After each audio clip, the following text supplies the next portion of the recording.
Shalom, and welcome to Inside Israel News. I'm your host, Mensch-Kight. In this podcast, you'll hear detailed and relatively unbiased information about Israeli politics and current events.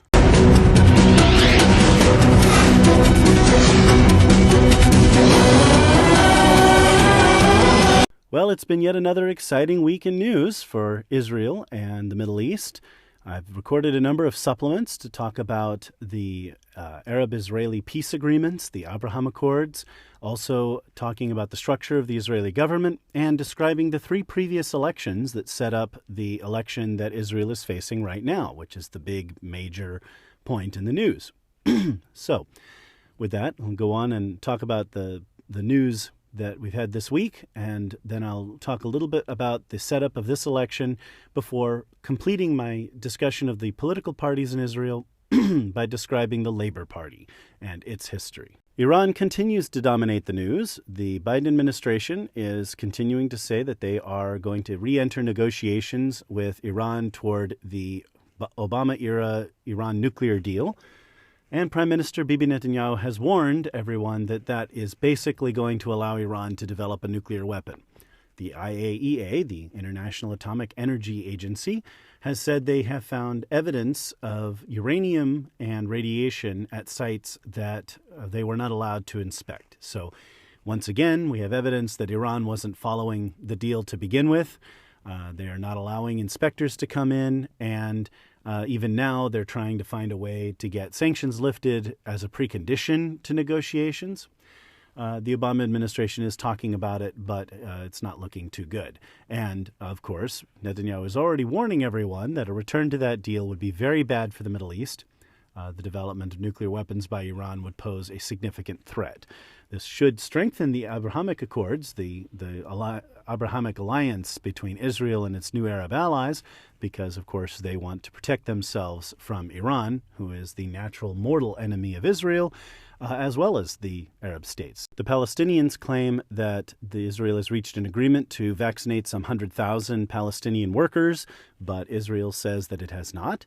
In other interesting news affecting the Palestinians, there's a leadership contest going on in Hamas as one of their former leaders, Mashal, is attempting to make a comeback, trying to regain leadership of Hamas.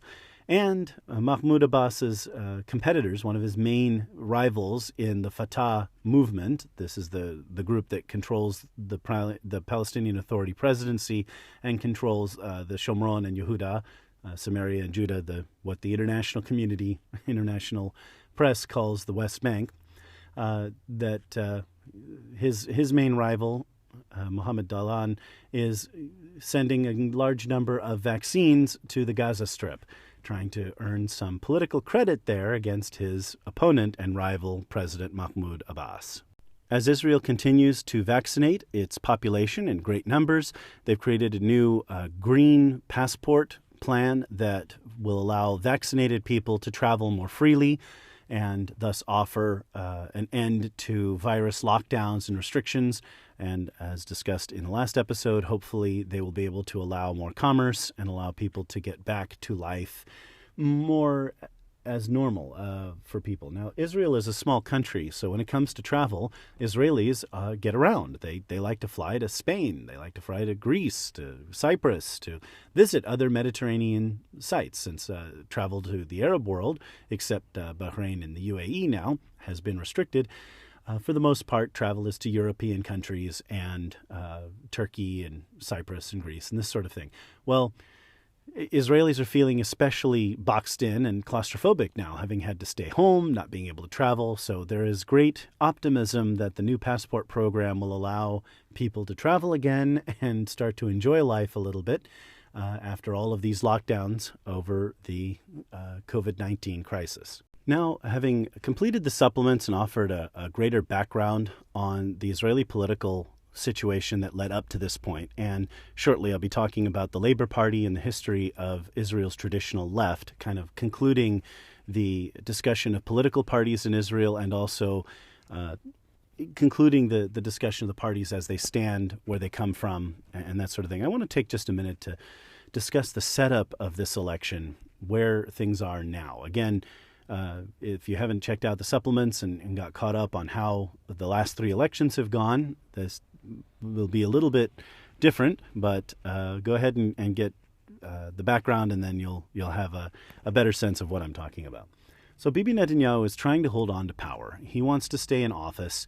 He wants a French law to protect him from culpability, that is, criminal liability for acts he may have conducted as prime minister, to prevent himself from being prosecuted for most of the crimes that are currently pending against him. And there's a strong political opposition that wants to see Bibi Netanyahu gone. Since July of 2019, Bibi Netanyahu has been Israel's longest-serving prime minister, having stayed longer than David Ben-Gurion, the founding prime minister of Israel. So this is the situation that Israel is in. Does Bibi stay or does Bibi go? And as I mentioned, the word on the street is there's a growing sense that Bibi is going to survive the current political crisis and find a way to continue to be in government. Well, this is the setup for this March 23rd election that's forthcoming here. And as we've seen from the polls, Bibi is looking pretty good. His competitors are far behind him, but his natural allies are still below the threshold, the majority, 61 seats, needed to form a government. So it's going to be a complicated situation, even if a government results from this election. And there is that possibility out there that there could be even a 5th election later this year if somehow this election does not produce a result. So we've talked about how Israel got here. This is the state that things are in now. How is this going to work out? How is this going to play out? What a crazy set of events for a country that had never had to do 2 elections in a year. They've had elections close together, a year apart, 2 years apart, but never like this. Never 4 elections in 2 years. So what is Israel going to do? How are Israelis handling this? There's a lot of frustration with the system. The people who are anti-Bibi have really, thrown their hands up in the air and just, how do we, how can you believe this? This is meshuga. This is crazy. This is insane. How can Bibi try to stay in office? He's under charges. He's bad. He's been there forever. It's time for him to go. And likewise, on the other side, those who are pro-Bibi are saying, look, these charges are politically motivated. They just want to get him out of office. If he steps down from office, he'll never be able to return to office, so he can't just go face the charges and then come back. And this is just political assassination, and we need this experienced leader to go on and serve in government. So I wanted to, having discussed that, having brought it to that point, to mention a couple of my own biases as I go forward here. As I've mentioned before, I'm not a great fan of the special privileges that the Haredi parties, the ultra-Orthodox parties, have earned for themselves and for Israel's ultra-Orthodox population. That and a large number of other social issues in Israel are fairly stagnant because they can't really be addressed under the current government. As long as the Shas or UTJ parties are part of the coalition, they prevent the government from addressing the social issues.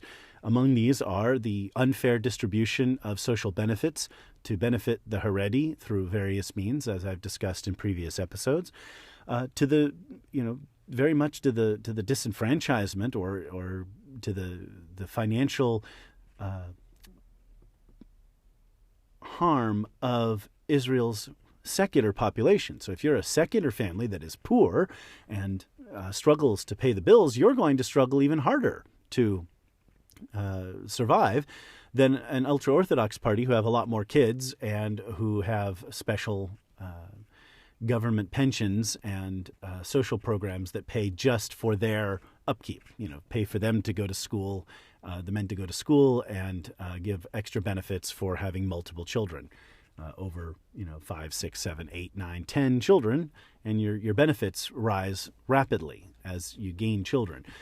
Whereas a fair or more even distribution of social benefits, let's say a standard flat rate per child allotment for those who receive social benefits, would be something that more Israelis could tolerate. The secular population pays a large amount of taxes that go to support the social programs, and the ultra-Orthodox Haredi and also the Arabs consume a large amount of that, disproportionate amount of that social benefit. And there's a great feeling that if the ultra-Orthodox, the Haredi, were willing to teach math and science and participate in the economy and maybe serve in the military, although, as I've discussed, there could be a compromise there to allow them to be exempt from military service if they'll at least work. Anyway, this is the problem that's there. That's one of my biases, and that's something that is a bias that very much works against Bibi Netanyahu. One of my major axes to grind personally against Bibi Netanyahu is his loyalty to the ultra-Orthodox parties. It's not anything personal, I guess you could say. At the end of the day, these are his political allies. He needs their votes in order to stay in office, and so he has remained loyal to them, and thus they remain very loyal to him. But again, to the detriment of secular Israeli population and taxpayers and the economy and so many other problems. And of course, as the ultra-Orthodox grow as a percentage of Israel's population, because they tend to have so many children, they're very prolific in their reproduction. Let's go back to the Mel Brooks joke. Are they Jews or are they rabbits? There's a fast-growing population of ultra-Orthodox people who don't want to work in the economy or serve in the military, what have you. This is a challenge. Bibi is also not a great reformer in various other social problems in Israel. And while he leans toward the free market, which, again, my bias, I support free market policies, that is something I favor about him. I like that he is an elder statesman and he's experienced. He's also very opportunistic. His leadership style is somewhat narcissistic. Again, very much about him. Everyone in the party has to support his agenda and support his approach to politics. He doesn't tolerate dissent. He doesn't allow people to argue with him. And he's driven off a lot of great talent from Likud. So this is part of the challenge there. I have been a reluctant supporter of Netanyahu because the Kadima government under Ehud Olmert was not very competent. And after the rocket attacks in 2006, the corruption, the problems under Ehud Olmert's government, Bibi Netanyahu coming to office, a lot of people on the center-right and a lot of people who support Israel in America have kind of held our noses and like, well, Bibi's not the best, but he's a good leader to hold things down now. He has certainly maintained Israel's security.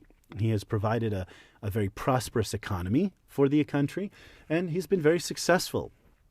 His knee-jerk free market reforms are when, for example, there was a housing crisis and everyone was upset. Housing is getting so much more expensive because of foreign investors, what have you.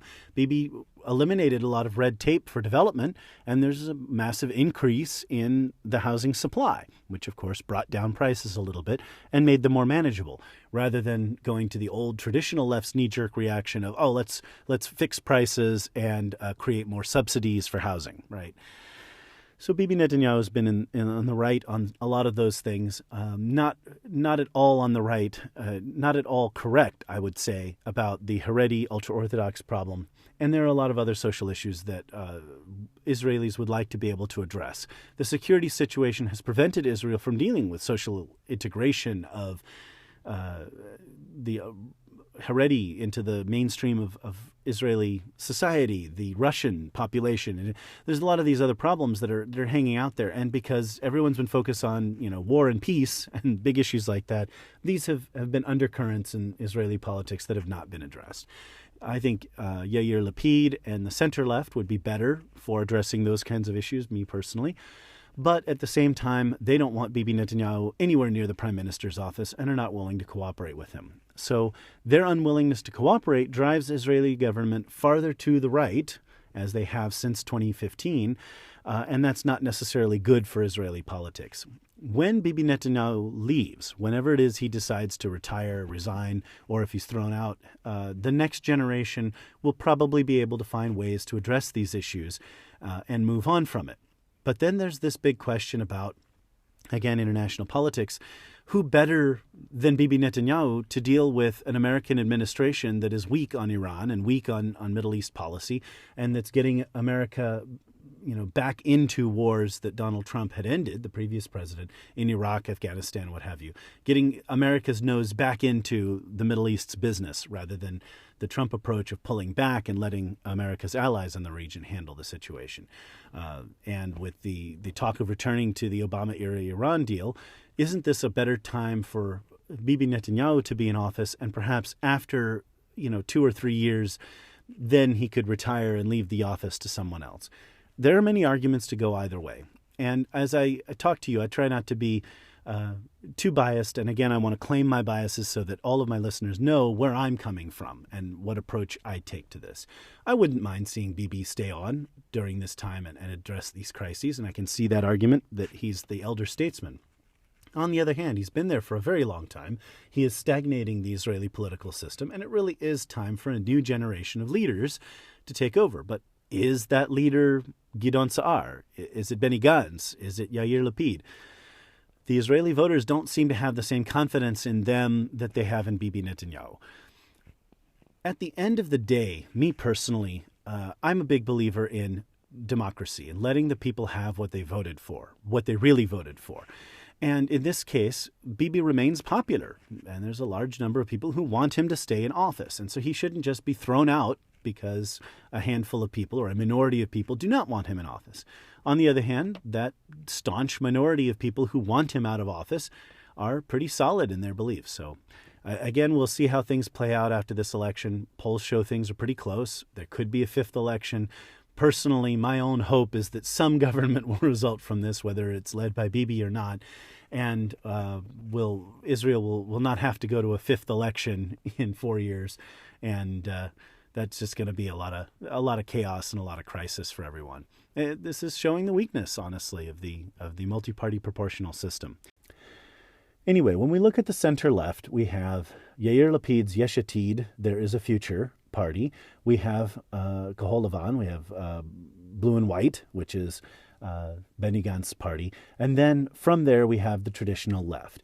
Now, before the election was official, before it was the deadline was reached and we were certain who was running, who would be contesting the elections and who was not, there was all this talk of, say, Tel Aviv Mayor Ron Huldai running with a new party called Israelis and a couple of others. But it seems that Merav Michaeli's win as leader of Labor has rehabilitated Labor a little bit, and they're running in the 6-7 seat range. The Labor Party is the traditional left in Israel, and they're the party that has been the traditional leader in Israel, certainly was until the mid-70s. So I'm going to talk a little bit about the history of the left. When I talked about the Likud party and its history, I went at length about Israeli history. So you can go back and follow that because that gives you a little bit more detail about what happened. But I'm going to talk about very vaguely the early years of the Israeli left because it's more relevant to the election today, what's happened in recent years. But essentially, when David Ben-Gurion founded Israel, Israel was founded as a socialist country. It was celebrated by the Soviet Union initially because the Soviet Union thought that it would be a socialist experiment or a good socialist country, although it wasn't too long after that Stalin turned on the Jews in his own country, and therefore obviously, Israel was quickly on the outs with the USSR. Israel was never friendly toward or an ally of the USSR. It was just that the Soviets celebrated Israel as a socialist state, a socialist experiment, we might say, so-called democratic socialism. And as I've discussed, I mean, if anyone could make democratic socialism work, certainly the Jews in Israel could. Having the kibbutz system and a good sense of communal agricultural community, Israelis gave it the best go they could. The early years of Israeli political history were dominated by David Ben-Gurion and the traditional, what is now called the Labor Party. And this is the socialist, or as you might say, social democratic left, as we might talk about in terms of international politics. Most of the left-wing parties are either called Labor or the Social Democrats, but they're essentially a moderate socialist party that is democratic socialist. So that's the party that founded Israel. And initially, as is often the case when you have socialist policies implemented in a country, there's a short-term boost in productivity. And so through the 1950s and the early 60s, Israel had this incredible surge in agricultural productivity and industrial productivity, very similar to other socialist experiments. Early on, you get this rise in productivity and everything seems to be going. But then the economy stagnates, money ceases to have value, there's no profit to be earned in any kind of production, and after a while the value proposition collapses and nothing has value, and you start seeing inflation rates of 400%. You can look at the history of Zimbabwe and Venezuela to see more recent examples.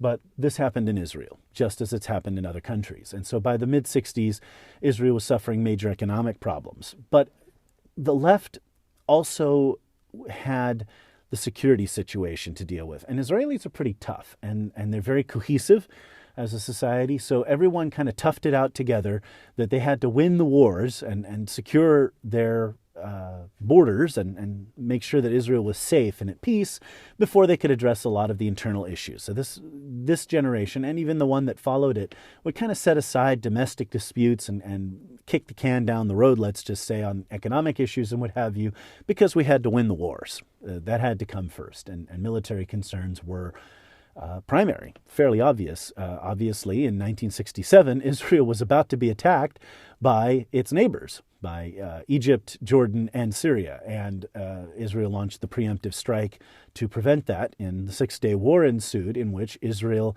won the war. They conquered the Sinai and drove Egypt across the Suez Canal. They took what the international community calls the West Bank. They liberated the Shomron, Yehuda, and Jerusalem from Jordan. And then with the famous decision by Yitzhak Rabin then to send paratroopers into Jerusalem. Brilliant strategy. So that was there. And then, of course, taking the Golan in Syria. Well, that secured Israel's military situation. The 73 war, however, was not as much a success as the Six-Day War. I'll pause just here as a quick aside, because somebody did ask. I had a direct message asking, what is the song at the end of my podcast? That song is called Machar. Machar means tomorrow in Hebrew, and it's a beautiful little ditty that arose out of the Six-Day War. Israelis saw themselves very much as the underdogs, the popular underdogs, and this song sort of expresses the elation of winning the Six-Day War. Tomorrow everything will be at peace. Tomorrow the warships will be filled with fruit. It's just all this beautiful language basically about beating swords into plowshares and living in peace. And it expresses the hope of I want to say almost a naive, idealistic hope that there would be peace forthcoming because they had won on such a grand scale. It's a beautiful song. I encourage you to look it up and read a translation of it. Very poetic, and I've always liked it as one of my favorite Israeli patriotic songs because of the mood that it expresses, the underdogs, and very David and Goliath kind of thing. Here David has the 5 smooth stones, and he hits Goliath, or Goliath, if you will, in the head, and he defeats him, the giant. The underdog defeats the bully, and it's very powerful and moving song. So. By the 1973 war, the Yom Kippur War, where Golda Meir was in office as prime minister, again from the left, there was a sense that the left was not handling the security situation as well. The war was very much a fiasco. Again, this combined with economic problems. There were embargoes. It was difficult to get food. There was inflation every year, huge, massive inflation. And there's a joke that that time was defined in the lives of many Israelis by, as they'll joke about the one squash that made 5 meals. That somehow mom would make 5 meals out of one vegetable, right? Because the food was so scarce and it was such a tough time for a lot of people. So those weren't necessarily good times. And that's when the right came together and formed Likud. And so from the 1977 election, where Likud took the majority and led the government from there forward, Labor has had to compete with a second party, let's just say, as to who's going to lead. And early on, Likud would lead until about 1984. And it was in 1984 that Israel had its hung parliament. And I discussed that in the history of Likud. There was the back channel of Ariel Sharon working behind the scenes to bring Shimon Peres of Labor together with Yitzhak Shamir of Likud, and they were able to form a unity government between the far right and far left, center right parties, the major parties. That's called a unity government, and that led to the rotation in office, Shimon Peres followed by Yitzhak Shamir. In 1988, Likud won again, sending Labor back into the opposition. And Yitzhak Rabin came back to lead the party and brought it into the 1992 elections with a little bit more hope. unemployment was high. The economy was still struggling. The compromises of 1984 that brought more free market reforms, especially to the finance industry, and the reissuing of the Israeli currency had helped a great deal, but Israel was still struggling with a lot of the economic impact. So that's when Yitzhak Rabin was able to come to office, and there was this great hope of peace, the Oslo Accords and talking about peace with the Palestinians.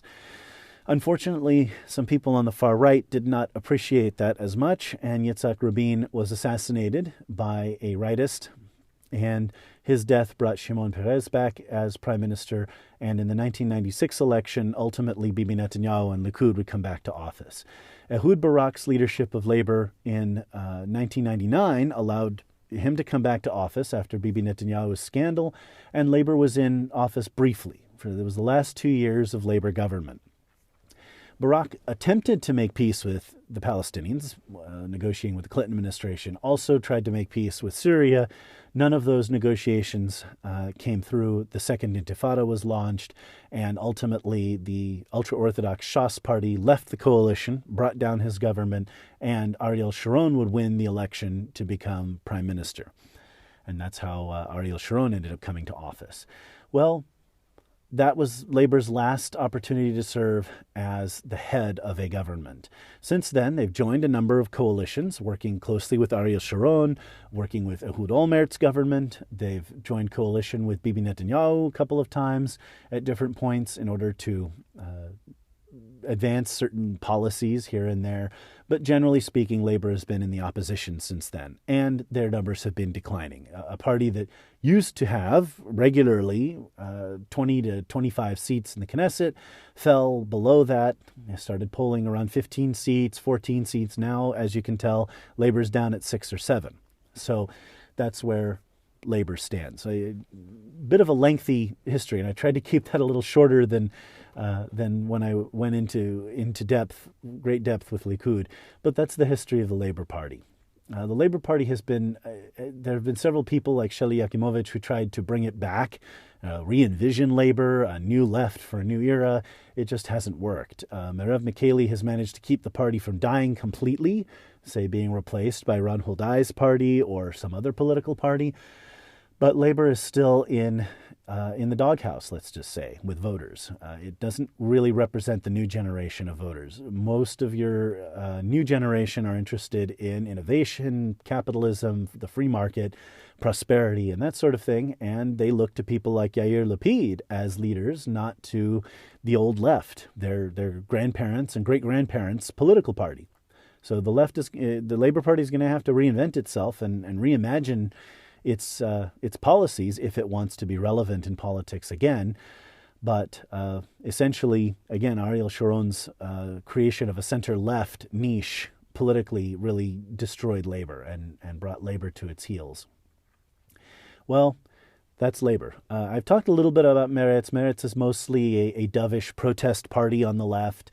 They are the far left party, and peace at any cost or any price has been their policy. I'm not going to go into much depth there. Again, if you're on the Israeli left and you believe in making peace again at any price and are dovish, well, that's the party you could vote for.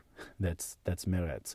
So that's the Israeli left. Now we have talked about all of the political parties, and I've introduced you to the center left now, and you have a sense of who they are and what they represent. So we'll be going forward with polls and more information going forward in the election process. I'll be coming soon with a couple of supplements now where I'll talk about the Abraham Accords and also about the structure of the Israeli government. I had a lot of requests for those two bits of background for the election as we go forward. I want to stay focused on the election and election news, but I'll cover those things so we have a sense of we'll have discussed the background of where Israel is in terms of peace with its neighbors, and also how does this election system in Israel work at all. And there'll be a lot of technical terms in that, but I'll try to keep it simple. For more articles, news, and background, go to insideisrael.news or find our Facebook page, Inside Israel News, and like the page to stay up to date with current and forthcoming episodes and supplements. With that, I will say, Lahitraot, goodbye. אולי נפליגה בספינות מחוף אילת עד חוף שלה ועל המשחטות הישנות יטעינו תפוחי זהב